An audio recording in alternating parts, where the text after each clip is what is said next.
Hello guys.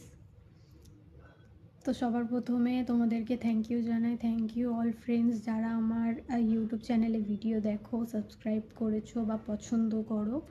তো তাদেরকে বলছি থ্যাংক ইউ সো মাচ। আমি চাই তোমরা কমেন্টও করো, এটা তোমাদের ব্যাপারে এবারে। তো আমি আমার ব্যাপারে কিছু বলতে চাই।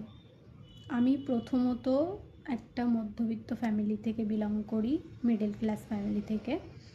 আমি পড়াশোনা করেছি, তার সাথে সাথে আমি মেকআপ শিখেছি, হাতের কাজ শিখেছি, সেলাই জানি, কিছু কিছু জিনিস আমি জানি।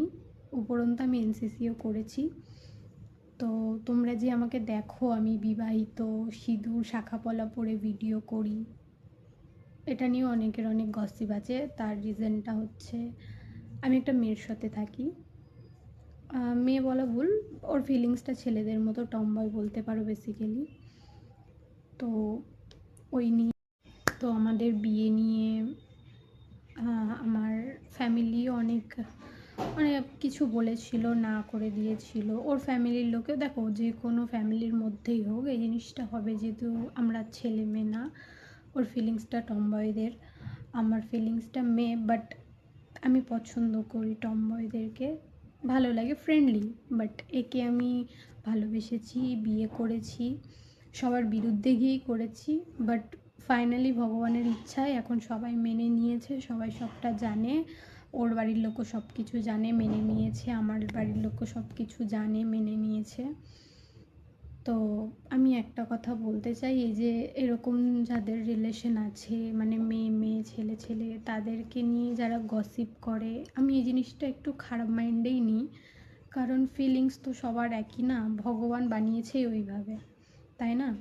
তো যেরম বানিয়েছে, আমার মনে হয় যে যার সাথে খুশি থাকে তাকে খুশি থাকতে দেওয়াটা উচিত।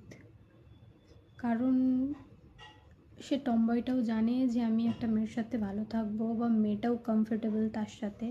দুজনে যদি খুশি থাকে তাহলে খুশি থাকতে দেওয়াটা উচিত, বা থাকাটাও ভালো।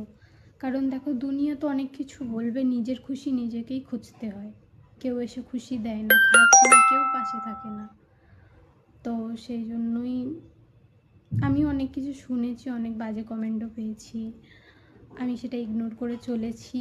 তাই আজকে আমি ওর সাথে আছি, ভালোভাবে বিয়ে করে, ভালোভাবে দুজনে আছি একসাথে, সারা জীবন থাকবো আশা করছি, ভগবানের ইচ্ছা থাকবো।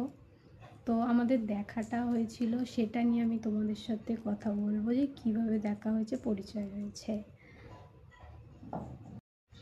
তো ফার্স্ট তো ওর সাথে আমার ফেসবুকে কথা হয়, ফ্রেন্ডলি। তো ও তখন ছিল ব্যাঙ্গালোর, আমি ছিলাম কলকাতায়। তো আমি আগে দিল্লিতে এসেছি কাজের জন্য, কাজের সূত্রে অনেকবারই এসেছি।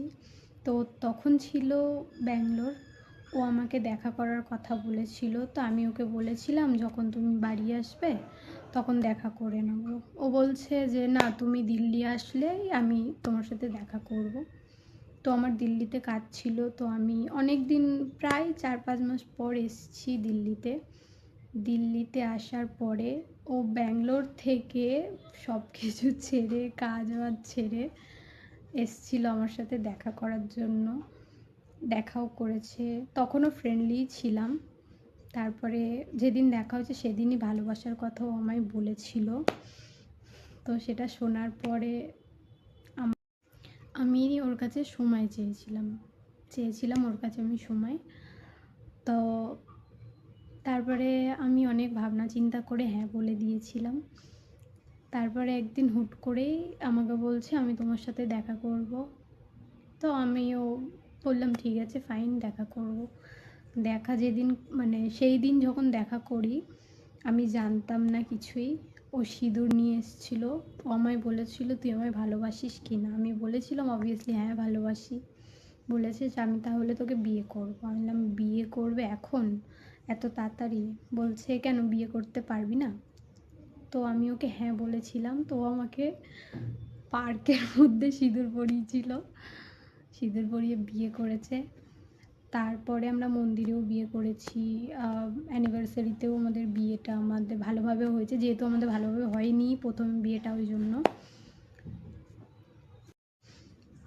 তারপর বিয়ে করার পরে প্রায় আমরা 1টা বছর বাড়ির বাইরে ছিলাম দুজনে, মানে একসাথেই ছিলাম, বাট 1টা বছর দুজন কেউ বাড়ি যায়নি, কারণ তখন বাড়ি থেকে কেউ মেনে নেয়নি, যার জন্য 1টা বছর আমরা বাবা মা ফ্যামিলি সবার থেকে দূরে ছিলাম। তারপর যখন ভালোভাবে ওনাদেরকে বোঝানোর পর আমার বাড়ি থেকে বা ওর বাড়ি থেকে সবাই মেনে নিয়েছে, মেনে নেওয়ার পরে আমি আমার বাড়িতে ওকে নিয়েও যাই। এমনকি আমি এখন যেখানে আছি, যেখানে বসে ভিডিও বানাচ্ছি, মানে ওর বাবা মা কিছুটা দূরেই থাকে, বাস 2 মিনিটের দূরই। তো আমাদের রোজ যাওয়া আসা হয়, সব কিছুই হয়। এইভাবে আমাদের রিলেশনটা টিকে গেল ফাইনালি, সবাই মেনেও নিল। তো এইভাবে আমাদের রিলেশন স্টার্ট, এইভাবেই চলছে।